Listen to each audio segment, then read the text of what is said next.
Friends, welcome back to another video. आज हम लोग एक बहुत इंपॉर्टेंट टॉपिक के ऊपर बात करने वाले हैं, जो कि आपका क्वेश्चन टैग है। ठीक है, ऐसे क्वेश्चन आपके जो एग्जाम में एक या दो ही आते हैं मणिपाल के में। और जो मैं बात करने वाला हूँ इस टॉपिक में, अगर मैं आपको बताऊं कि इस टॉपिक की इंपॉर्टेंट बात क्या है कि ये बहुत ज़्यादा ईजी टॉपिक है। बस अब मैं आपको 4-5 रूल्स बताऊँगा, उसको आपको बहुत ध्यान से देखना है। और स्पेशल केस भी बता दूंगा कि अगर आपके एग्जाम में मान लीजिए बहुत हार्ड क्वेश्चन भी आएगा तो उसको भी आप बहुत आसानी से उसको सॉल्व कर सकते हैं। ठीक है, बस वीडियो के एंड तक बने रहिएगा। उसके बाद आपको जो कॉन्सेप्ट मिलेगा उससे आप सारे क्वेश्चन सॉल्व कर सकते हैं। प्रीवियस हो यहाँ पे मैं कर सकूँ क्वेश्चन टैग का किसी भी एग्जाम का क्वेश्चन आप इससे सॉल्व कर सकते हैं। ठीक है, और इसका पीडीएफ की बात करूँ तो वो आपको आप हमारे ग्रुप में मिल जाएगा जिसमें आपने इनरोल किया है। ठीक है, ध्यान से देखिएगा वीडियो को लास्ट तक एंड तक। पहले मैं समझा दूँ कि क्वेश्चन टैग एक्चुअल में होता क्या है। देखिए, क्वेश्चन टैग एक तरह का क्वेश्चन है, मतलब जो भी आप आंसर करते हैं उसके लास्ट में एक और क्वेश्चन हाँ या ना जो आपने जानना चाहते हैं उसी को क्वेश्चन टैग बोलते हैं। ठीक है, सिंपली यही है। ठीक है, पहले रूल क्या है उस बात को ध्यान से देख लेना है। पहले सेंटेंस और क्वेश्चन टैग का टेंस सेम होना चाहिए। यानी ये कहना चाह रहा है कि आप जो सेंटेंस जो टेंस में दिया हुआ है उसका जो क्वेश्चन टैग बनाइएगा वो भी आपका दोनों का टेंस क्या होना चाहिए, सेम। मान लीजिए आपका जो क्वेश्चन दिया हुआ है सेंटेंस वो प्रेजेंट टेंस में है तो आपका क्वेश्चन टैग भी प्रेजेंट टेंस में होना चाहिए। पास्ट में तो पास्ट में। सिंपल से समझते, एग्जांपल से आपको बहुत अच्छे से समझ में आएगा। जैसे राम वर्क्स हार्ड, देखिए ये कौन सा टेंस है, राम वर्क्स आ गया तो यानी सिंपल प्रेजेंट टेंस है।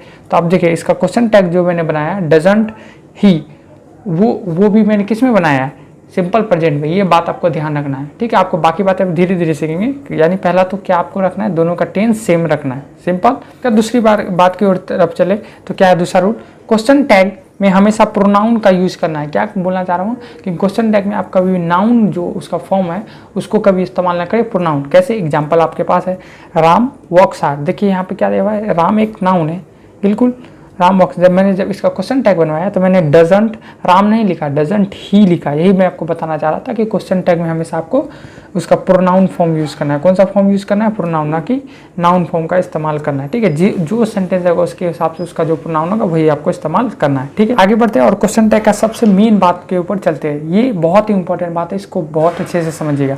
मैं आपको क्या बोलना चाह रहा हूँ, अगर आपका सेंटेंस पॉजिटिव होगा तो क्वेश्चन टैग आपको नेगेटिव बनाना है। अगर आपका सेंटेंस नेगेटिव है तो क्वेश्चन टैग हमेशा आपको पॉजिटिव बनाना है। सिंपल, आपको समझ में आ गया होगा कि अगर आपका सेंटेंस पॉजिटिव है तो क्वेश्चन टैग नेगेटिव होगा, अगर सेंटेंस आपका नेगेटिव है तो क्वेश्चन टैग हमेशा आपका पॉजिटिव होगा। ध्यान से समझते हैं। जैसे कि मैंने वो जो एग्जाम्पल आपको ऊपर दिया था उसी को देख लेते एक बार, अच्छी समझ में आ जाएगा। जैसे यहाँ देखिए, जैसे राम वर्क्स हार्ड, तो देखिए राम वर्क हार्ड बिल्कुल सिंपल, यानी आपका सेंटेंस कैसा है, पॉजिटिव है। लेकिन जब मैंने इसका क्वेश्चन टैग बनाया तो देखिए मैंने इसका क्या बनाया, डजंट ही। तो देखिए यहाँ पे मैंने इसका क्वेश्चन टैग कैसा बनाया, नेगेटिव। सेंटेंस पॉजिटिव था, क्वेश्चन टैग नेगेटिव। सेंटेंस अगर नेगेटिव होगा तो क्वेश्चन टैग पॉजिटिव। आगे देखेंगे एग्जाम्पल में और भी। कोई ये रूल समझ में आ गया होगा, ये बहुत इंपॉर्टेंट रूल है। यही पूरा क्वेश्चन टैग का आप कह सकते हैं मेन बात यही है कि पॉजिटिव का नेगेटिव, नेगेटिव का पॉजिटिव बनाना। आगे बढ़ते हैं, अगला रूल क्या है, हेल्पिंग वर्ब और नॉट को क्या कॉन्ट्रैक्टेड फॉर्म में लिखना है, यानी आपको एब्रीविएशन में छोटा करके लिखना है। जैसे एग्जांपल देखिए, आई एम फाइन, तो इसको मैंने जब इसका क्वेश्चन टैग बनाया तो मैं ऐसा भी नहीं लिख सकता था, आर उसके बाद अलग से नॉट उसके बाद आई, ये आपको ऐसा होगा। ठीक है, लेकिन ऐसा नहीं करना है आपको, हमेशा आप इसका शॉर्ट फॉर्म में यानी इसको कंट्रैक्टेड फॉर्म में छोटा करके लिखना है। आई होप आप ये बात समझ में आएंगे। और सबसे इंपॉर्टेंट बात, जब भी आप क्वेश्चन टैग बनाएं तो लास्ट में क्वेश्चन मार्क जरूर लगाएं। ये बहुत छोटी सी बात है लेकिन आप यहाँ पे गलती कर सकते हैं, इस बात का ध्यान रखें बिल्कुल।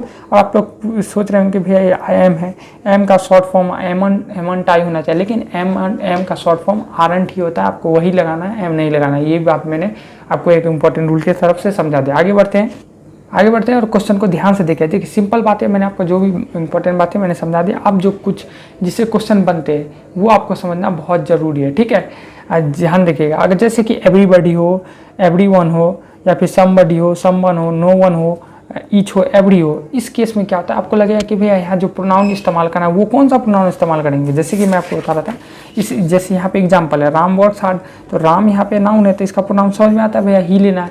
लेकिन इसके लिए कौन सा प्रोनाउन ये समझना बहुत मुश्किल है। तो इसको आप इसी के लिए मैंने आपको बताया कि सब के लिए आप साथ आपका जो प्रोनाउन होगा वो दे इस्तेमाल करना है। एग्जाम में यही क्वेश्चन आते हैं कि इसके साथ प्रोनाउन जो होगा उसी को लेकर आप कन्फ्यूज हो जाएंगे। तो इसके साथ कौन सा प्रोनाउन यूज होगा, दे। समझते एग्जाम्पल से, एवरीवन हैज़ कम, तो इसका क्वेश्चन टैग क्या बनाएंगे, हैजंट ही नहीं, हैजंट दे। प्रोनाउन क्या यूज होगा, सॉरी हैवंट दे, क्या बनेगा, हैवंट दे। पुल्लल है तो पुल्लल, क्लियर है, क्या होगा, हैवंट दे। सिंपल है, आई होप आपको समझ में आ रहा होगा। आगे बढ़ते हैं, जैसे none of your friends like her, तो क्या हो गया, यहाँ पे आपको क्या करना है, डू दे। या ये देखते साथ आपको इसका जो प्रोनाउन यूज़ करना है दे इस्तेमाल करना है। कोई दिक्कत? आई होप आपको ये बात समझ में आ गया हो। आगे बढ़ते हैं, अगला रूल नंबर 2, अगर समथिंग हो, नथिंग हो, एनीथिंग हो, एवरीथिंग हो, ये सब आपको क्या बताता है, ये किसी नॉन लिविंग थिंग्स के लिए आता है। तो इस केस में जो आपको क्वेश्चन टैग बनाना है उसके लिए इट इस्तेमाल होगा। प्रोनाउन क्या इस्तेमाल होगा? इट।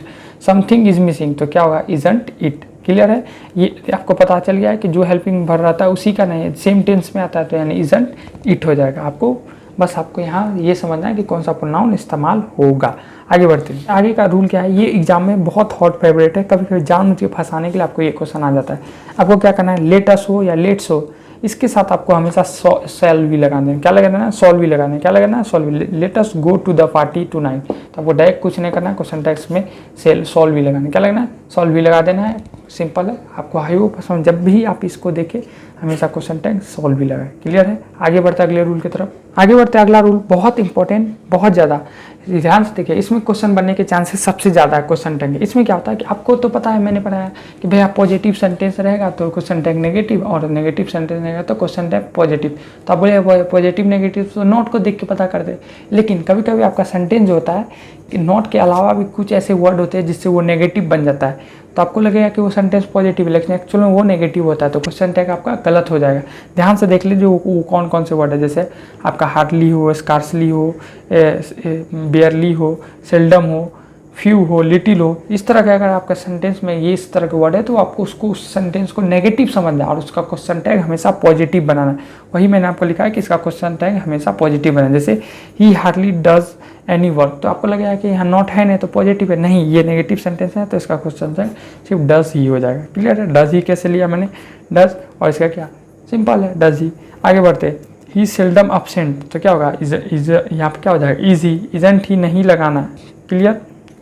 इसी तरीके से मैंने बहुत सारे एग्जांपल देखे दिए, आप देख सकते हैं। ठीक है कि आपका डियर दे देता है कभी कभी और वहाँ पे कोई मिसिंग रहता है, उस तरह का सब्जेक्ट मिसिंग रहता है, उस केस में आपको क्या यूज़ करना है क्वेश्चन टैग में, उसको कैसे बनाना। मैंने आपको क्या बोला कि डियर वाले सेंटेंस में जो इसके बाद जो हेल्पिंग वर्ब आता है ना उसको डायरेक्ट यूज़ कर लिया, और आपको पॉजिटिव नेगेटिव देखने तो आता है। जैसे देयर इज़ नो वाटर, तो ये नेगेटिव सेंटेंस तो सिर्फ इज देयर लगाना है। जैसे there were not good school, तो यहाँ का क्या करना है, सिर्फ यहाँ नेगेटिव सेंटेंस है तो सिर्फ आपको वेयर देयर कर देना है। सिंपल।